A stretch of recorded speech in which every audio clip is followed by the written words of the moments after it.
Slay the Spire 2 is getting massively review bombed on Steam because people found out that Anita Sarkeesian, do you remember her?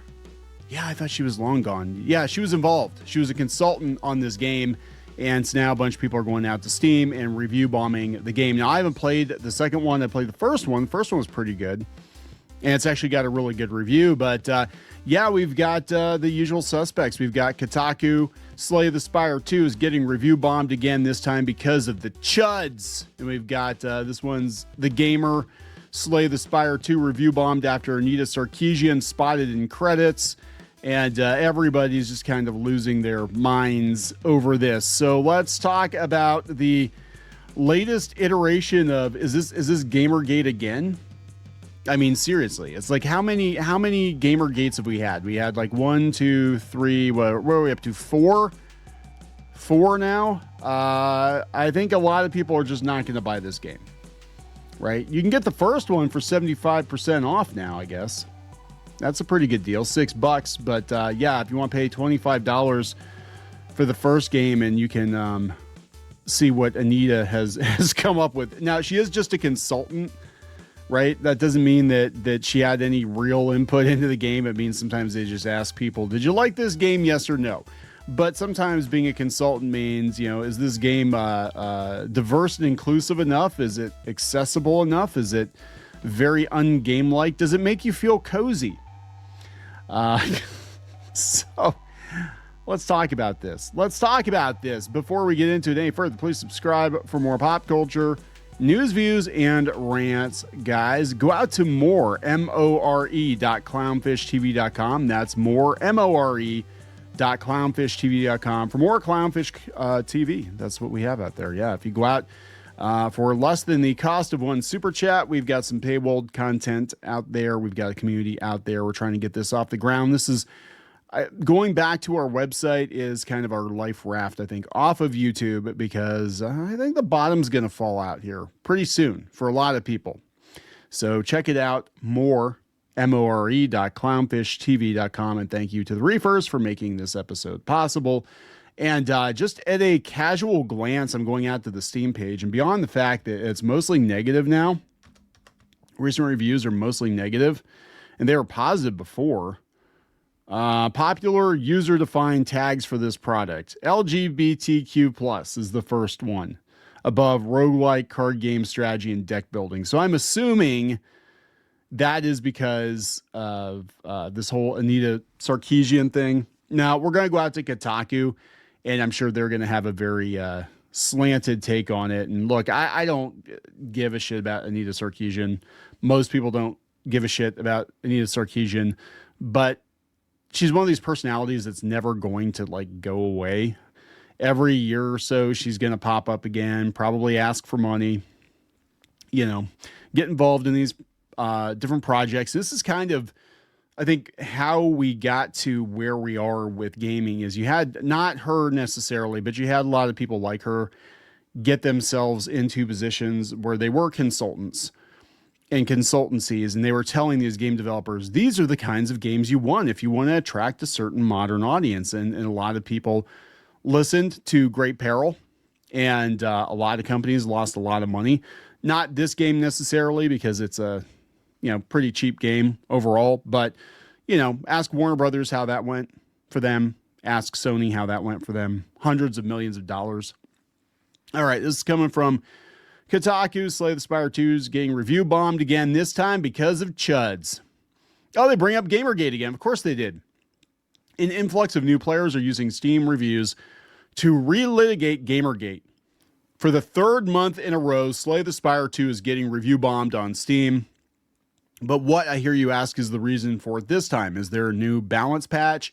Did they buff Doormaker again or something? No, unfortunately, the reason for most of today's 2,525 and counting negative reviews is somehow much, much dumber. Online chuds are mad that media critic and feminist frequency founder Anita Sarkeesian is listed in Slay the Spire 2's credits as a consultant. So here we have to go through the whole history because these gaming journos never forgot about Gamergate. They bring it up every other year. I think they really want it to come back. We talked about this before. I think they want Gamergate to come back because it was great for business. People went to these websites to hate read articles, and now they don't. That's my opinion. So back in 2012, Sarkeesian raised about $160,000 on Kickstarter to fund a YouTube series called Tropes versus Women in Video Games.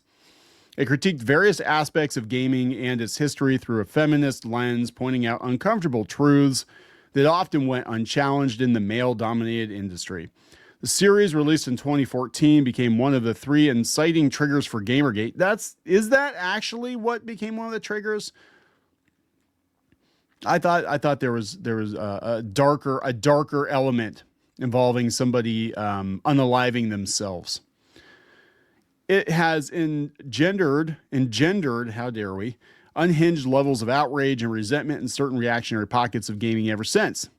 The latest evidence of that is, however, a decade later, every Tier 3 Asmongold subscriber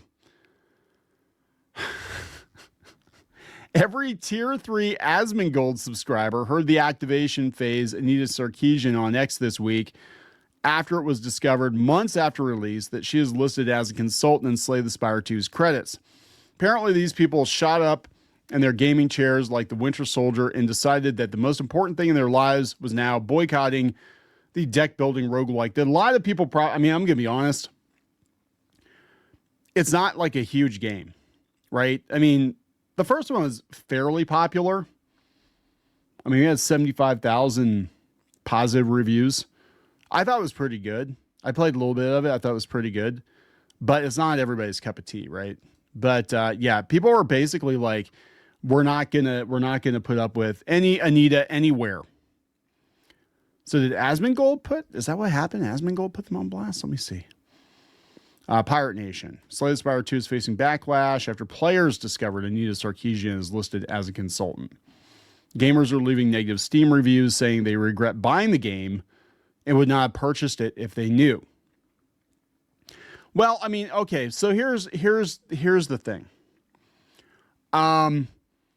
Why is it okay if like the other side does this? Because we had a whole wave of faux outrage and boycotts if certain individuals who are more conservative leaning were involved with games or tabletop games or comic books.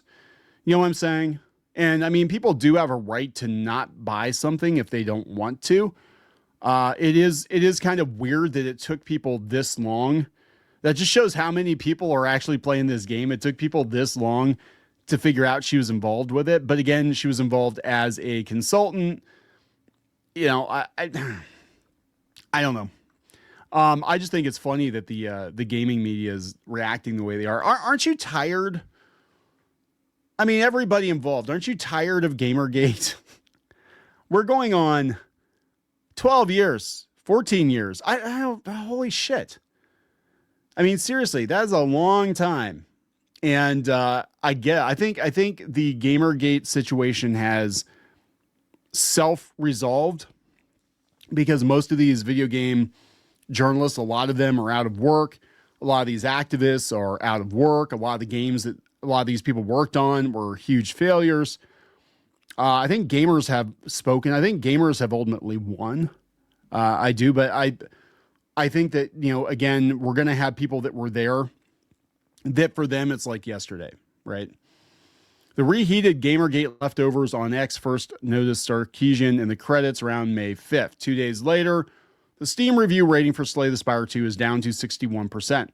Unlike the 2 previous waves of review bombs, which primarily stemmed from Steam accounts based in China, this new round of negative reviews is actually affecting the game's score in multiple regions, since the majority of complaints are written in English.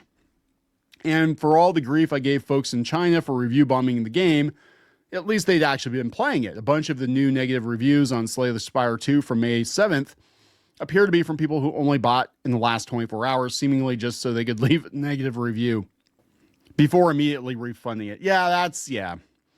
This happens on the other side, though, too. There was the one guy did and I forget his name off the top of my head, and I'm really sorry about that, but he was I think a Polish game dev, and he did a game where you could only have hetero couples, and people review bombed his game because of that, because you couldn't have gay couples, and he's like, well, whatever. That's not an exaggeration. You can see it from the image above. How much impact did Sarkeesian's consulting actually have on the game? Surely if everyone is so mad, it's at least over how her input allegedly changed the game, right? Nope, of course not. Nobody except Megacrit knows the answer to that, and even the anti-woke grifters have yet to point to anything in the deck builder they can pretend to take issue with. So this is actually more common than people think. Like, I know Jim Sterling, Stephanie Sterling, what is Sterling, was a consultant on Vampire Survivors, and I find their political views right now just absolutely just that's all they talk about. But the game is really good, but I understand that people don't want to buy it, don't want to play it because, people they don't like it or associated with it. It's, it's just, it is what it is. Right. So this is, this kind of goes along with the Sweet Baby Inc. detected situation where people wanted to know which game Sweet Baby Inc. worked on. Now, I think Sweet Baby Inc., I think they probably had a lot more input into the games because there were a lot of common threads, a lot of commonality in the games, like certain themes and stuff like that. It's like, yes, feels very kind of boilerplate and you know what you're getting. But I think a lot of these people are no longer going to be consulting because they don't need the consultants like they did before. I think a lot of studio heads are looking at the situation and they're like, it's radioactive to bring some of these people in for starters, and it's just not cost effective. And this was when we had this whole wave of corporate, DEI stuff, and they're all like, oh, look how much we care about people. Seriously, no, we have to do it because there's a mandate to be more diverse and inclusive. We don't know how to be diverse and inclusive. Who markets themselves as being diverse and inclusive? Oh, let's call up Anita. We got a card from Anita. Anita said she'll come in and make our game more diverse and inclusive so we can just, check that thing off. And you know what I'm saying? So consultants are kind of like worthless. And I don't think we're going to see a lot of people being video game consultants unless they're actually game devs in the near future. I think it's over. This one's coming from the gamer. Slay the Spire 2 review bombed after Anita Sarkeesian spotted in the credits. It said it's come under fire for something that doesn't have anything to do with the gameplay or an unpopular update. No, it's Anita Sarkeesian. Well, again, see also all the comic books that people threaten to boycott, all the tabletop games and video games that people threaten to boycott because the wrong people, the wrong thinkers were involved in those games, even if it was in a very minimal capacity. I remember when Oppenheimer came out, it turned out that James Woods actually had the film rights to Oppenheimer, and he wasn't allowed to put his name on the credits or go to the premiere or whatever because he, his politics in Hollywood are radioactive because he's like ultra conservative. So, this is the world we live in now, and it's really fucking stupid, just all the way around. It is stupid that people like Anita basically made a career out of playing a victim in the gaming industry or whatever, but it's just people are going to be mad. They're going to be mad about it, and there's not much you can do. Now, in Steam's case, I think they need to probably just, in the interest of fairness, not allow people to leave a review if they've refunded the game, or you can't actually leave a review until you've decided to keep the game. That would be more fair because a lot of people are getting review bombed, and it is happening on the other side a lot too. I'm just saying. That's my personal opinion. Recent reviews are negative. As you can see on Steam, most of Slay the Spire 2's recent negative mentions mention Sarkeesian by name. Well, let's go see. Let's look at some of these reviews. Damn. Total reviews. Recent reviews, 50,000. We got recommended here. Do we have any of these? Did they cover this up? Not recommended. This one is, the game is fun, but the latest update broke the Steam Deck support badly. Are they not going to show me the most helpful? The most helpful are all positive. Okay, these are from March. Most helpful today. Not recommended. No matter what, I can't support a game that supports people that decimated the hobby I love the most. Let me see here. Consulting your game with someone who doesn't play games and hates gamers is crazy. Hiring an activist, Anita Sarkeesian, to work on your game, who is one of the main reasons ideology got pushed into video games. Anita Sarkeesian is listed as consultant. That single name is why this review is a 1 out of 10. Why I'm telling everyone to skip it until they remove her involvement. This happened with ironically enough, the gamer is complaining about it. The gamer is complaining about it, but I'm pretty sure it was the gamer that gave Hogwarts Legacy a 1 out of 10 because they didn't like J.K. Rowling. And then they bragged about it. Questionable activist hiring practices, Sarkeesian, and equity style balance changes. This card game is woke. Oh, I should make that. That'd be hilarious. And just make it like every damn trope out there. This card game is woke. The game itself is really fun and highly addictive. That said, the devs hired Anita Sarkeesian as consultant, and had I known, I never would have bought the game. See, this is what, wow, this goes on. That POS grifter is a cancer on the industry that's destroyed many great franchises. She's self-admitted to not playing games, and only uses it as a medium to shill extremist feminist propaganda. So I think the situation is going to be self-correcting. And we're seeing so many people get laid off in the video game industry right now that I think people like Anita are going to be shown the door. Basically, she's not going to get a phone call. She's not going to be invited to games to consult. And even if she is, they're going to hide her name or something. They won't put her name on the credits because once people find her name on the credits, they're not going to buy the game. So I don't know. That's my personal opinion. And you got to realize too that, these games take a couple of years to work their way through the pipeline. So it's very possible she was brought in a couple of years ago to help on this. And, they might make a different decision now, but they definitely are going to make a different decision, because if this many people are complaining about the game just because she's involved, I mean, she has got to be the most despised person in the video game industry right now, or one of the most despised. I put over 100 hours into it, and then I found out Anita Sarkeesian was involved. Oh my God. I was interested in it, but seeing Anita Sarkeesian credited as a consultant changes how I feel about it. Just learned she's involved. I wish I could get a refund. Don't give your money to Anita Sarkeesian. I never would have bought this game if I known Anita Sarkeesian was part of it. If you're someone who genuinely cares about video games as a hobby and you don't hate Anita Sarkeesian just by default, and we're going into the whole history of, yeah, there it is, guys, man. I don't think Gamergate's ever truly going away. So what do you guys think? Leave a comment. I haven't purchased this game yet. I said I have the first one. I thought it was pretty fun, but yeah, I'm really surprised they brought her in. I gotta be honest. Gonna wrap it up. Please subscribe. We'll talk later.